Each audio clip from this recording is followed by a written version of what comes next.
Simpsons is one of the longest running shows in television history, and one that brings me so much nostalgia. I have such fond memories of coming home from school and changing over to Channel 4 just in time to catch an episode I'd probably seen 100 times already. It felt like a breather at the end of a long day, like The Simpsons, its early seasons in particular, always just felt like a show that chilled me out. I don't know why, but what else chills me out? Video games. So with the recent announcement of a second Simpsons movie coming in 2027, 20 years after the first, and the launch of the Simpsons Fortnite collaboration, I thought now seems like a good time to explore all of the Simpsons outings in gaming.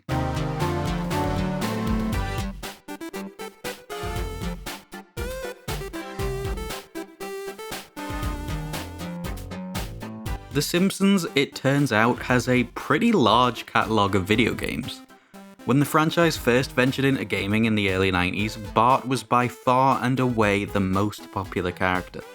I am too young to have experienced that myself, but one Google of the phrase Bart-mania, and it becomes clear that audiences loved this little guy so much that he became the sole focus of the marketing and merchandise. And so a lot of the Simpsons' earliest video games are all about Bart. There was Bart vs. the Space Mutants, Bart Simpson's Escape from Camp Deadly, Bart vs. the World, Bart's House of Weirdness, Bart vs. the Juggernauts, Bart's Nightmare, Bartman meets Radioactive Man, Bart and the Beanstalk, Virtual Bart. Okay, that last one's pretty great. It's just wild to me that Bart was ever this popular, because really it feels like ever since I first became conscious of The Simpsons in the early 2000s, Homer's been the poster boy. Like, Homer was everywhere when I was little. One of my first Father's Day gifts I ever picked out for my dad was Homer Simpson pajamas with matching slippers shaped like his face that made it look like he was eating your feet. I thought that was hilarious, but looking back it's actually really, really weird. It's like the first evolution of the Wolverine popcorn bucket. Anyway, none of these Bart games were masterpieces, predictably, but that's not to say that The Simpsons' early presence in the world of gaming was all bad. Konami's The Simpsons arcade game was a genuine blast. I might be too young to have been able to physically go to the arcade and endlessly empty my wallet into this thing, but I actually did get to play it when it was briefly ported to the Xbox 360 in 2012 for a year before eventually being removed. The story is, just don't think about it. It doesn't matter. It was silly, it was stupid, it was fun, but it was also not what I was playing the game for, because the real star of the show here was the gameplay. This was a classic arcade beat-em-up game for up to 4 players, and all 4 of Bart, Lisa, Homer, and Marge were playable, each with their own unique modes of attack.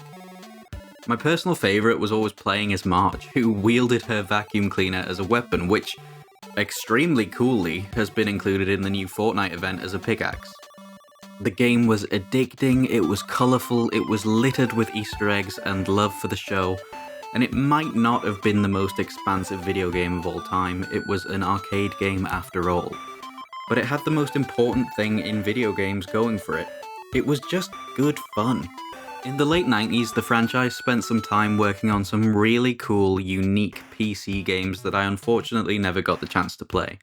I kinda wish I'd played The Simpsons Cartoon Studio as a kid, because, I don't know, as someone who works in film and video editing as a grown-up, I feel like it would have just made sense for me to have played it. There was a really similar Doctor Who web game back in the day that I used to be obsessed with.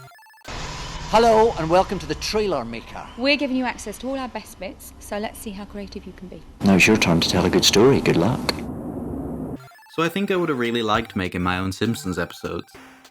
The next Simpsons game that I actually had the pleasure of playing was The Simpsons Wrestling, which was one of the 3 PlayStation games my after-school club had, the other 2 being Toy Story 2, Buzz Lightyear to the Rescue, and Scooby-Doo and the Cyber Chase, which was peak, and I won't hear otherwise.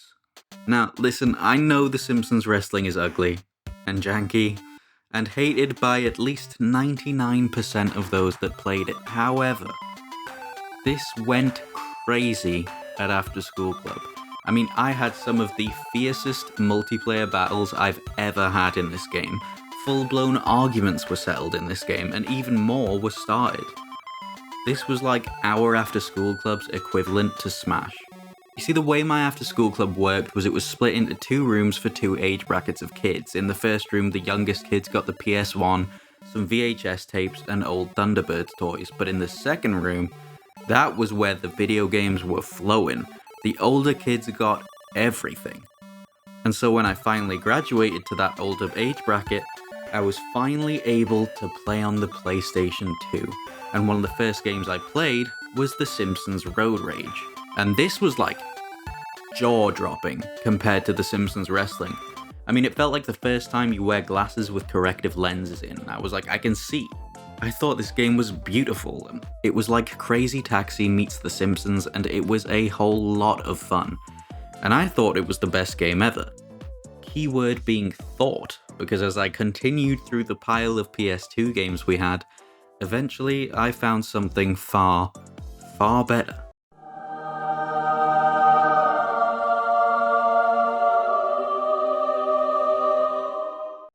The Simpsons Hit and Run was crazy. I mean, as a kid, I was convinced that no video game would ever be better. It was like the perfect fusion of Road Rage and GTA, except I was so young that I didn't even know what GTA was, so this felt so ahead of its time. I think it was the first proper free open world experience I ever had, and I used to love just not even doing the missions or the races, but simply exploring Springfield and watching the characters I loved walk around it as though they were alive. This was like the peak of all immersion for me. This game made it feel like the show was actually real, and I was living in it. We've all played it and we all love it, so I won't bang on about it too much, but this game was like the gold standard Simpsons game for me, and I couldn't look back on it any fonder if I tried. In 2007, the greatest movie ever made was released into cinemas when Michael Bay adapted Transformers for the big screen. However, that same week also saw the release of the Simpsons movie. I used to love the Simpsons movie, man. A few years later, I ended up getting it on one of those UMD discs for the PSP. What a time to be alive. Anyway, with a new big budget movie out, EA began making Simpsons games in an attempt to capitalize on the movie's buzz. They made a few tie-in mobile games in 2007 that you literally cannot play legally anymore, but they also made the Simpsons game. There was a lot of hype around the Simpsons game when I was younger. I mean, it felt like the game everyone got for Christmas. I mean, it looked so great with its cel-shaded art style, cutscenes that were movie quality, writing that was movie quality. But I made the mistake as a small child of assuming that the game would be the same on all platforms, and so I saved up for the DS version. Boy, was I wrong. The DS version of this game is like an entirely different game altogether. This is more of a classic 2D platformer, as opposed to the console versions being more grandiose 3D platformers. It's kind of like when they used to make the DS versions of the Sonic games and they were completely different. I do remember having a lot of fun with this game, but I also just could never shake the feeling that the console version looked better. I got to play the Land of Chocolate level on a friend's PS3 once, and it was simply everything I wanted it to be by comparison to my version. It's not that it was bad, and being smarter now than I was then, I actually like it when devs used to completely reinvent a version of their game for less powerful hardware, rather than simply delivering a really terrible port or something, but it's just that I remember it feeling overwhelmingly unoriginal. It felt like this was a platformer I'd already played 20 times before, just now it had a Simpsons skin on it. It wasn't my favourite, I'll put it that way. EA went on to make several more mobile games that were mostly not good. In particular, they made a really poor attempt at a mobile version of the Simpsons arcade game, and the less said about that one, the better. But by the time I got a phone of my own, The Simpsons actually had a surprisingly decent mobile game on offer in The Simpsons Tapped Out. Now this game, like all mobile games, was riddled with microtransactions galore, but ignoring that for a moment, I spent a lot of time on this game. You essentially got to build up your own version of Springfield and mold it to the way you wanted it to be, and I don't know. I always just thought that was a lot of fun, especially as a kid who never really liked any of the other mobile games I'd played before. Like, I wasn't a big Clash of Clans guy, so this was like the mobile game for me, for so long. I'm really sad they killed it actually. I would have loved to go back and check it out every once in a while. That was more or less it for the Simpsons games of their own, but it wasn't the last of the Simpsons in gaming. Toys to Life was a huge concept in the early to mid 2010s, and it was all the rage. I was a huge fan of Skylanders, and so when LEGO decided to enter the fray with LEGO Dimensions, I was naturally curious. Then I saw Scooby-Doo was in the game, arguably my biggest autistic hyperfixation ever, and I got really excited. This game was packed full of so many cool franchises. Doctor Who, Back to the Future, Adventure Time, Lord of the Rings, heck, even Portal. And of course, The Simpsons. Around this time, LEGO had released a couple big LEGO Simpsons sets, one of the Simpsons house and one of the Quickie Mart. And I was really obsessed with getting my hands on those sets as a kid, but they were really expensive, and so I never could. But with LEGO Dimensions being Toys to Life, I was able to get a fun mini build of Homer's car and his minifigure with the Simpsons level pack, which was a lot cheaper than those sets. And this level pack was pretty fun. It was full of charm. Homer was able to break things by burping, which was great, but perhaps controversially, as much as I loved LEGO and all the franchises within Dimensions, I think this was like the game that the LEGO video game formula began to fall apart for me. I had so much fun growing up with LEGO Star Wars, LEGO Batman, and LEGO Indiana Jones, but I just remember an overwhelming feeling that I had wasted my money whenever I bought a new level pack for Dimensions. Maybe I was just getting too old for that kind of thing, I don't know. Still, it was fun being able to build these tiny models in real life and put them in the game with the portal, but I still think Skylanders did Toys to Life best. And that was it for The Simpsons in video games until now. The Simpsons have landed in Fortnite. Well, actually, they've not landed in Fortnite, it's more like Fortnite has landed in them. I'm not down with the lore, but like the entire map is a cel-shaded Springfield now. And you can fight bosses like Krusty and Evil Homer. You can release the Hounds to fight for you at Burns Manor.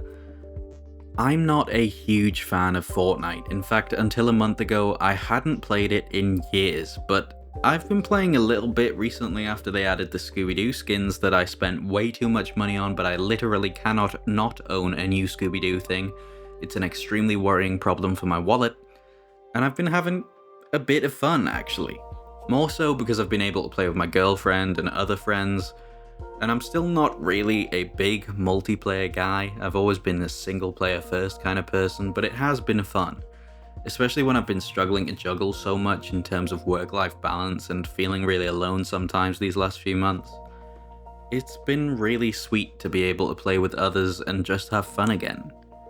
It's also absolutely wild that there's now a video game where I can be Marge Simpson, ride in the Mystery Machine, and gun down characters from all sorts of other media in Springfield.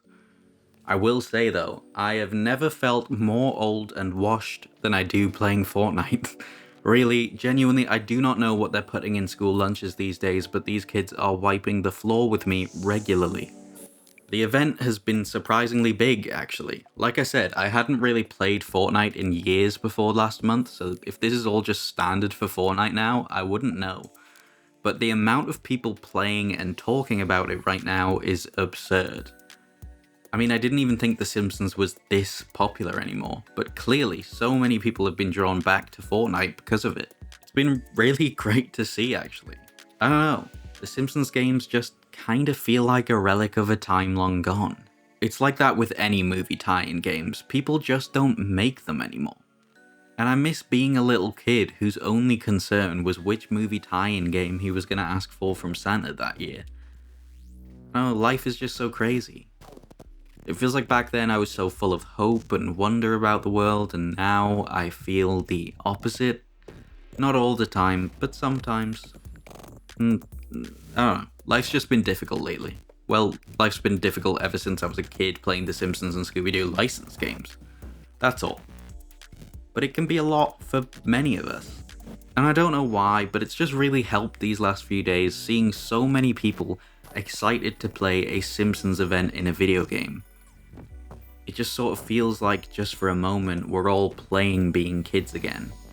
And like I said earlier, I would come home from school and change over to Channel 4 just in time to catch The Simpsons.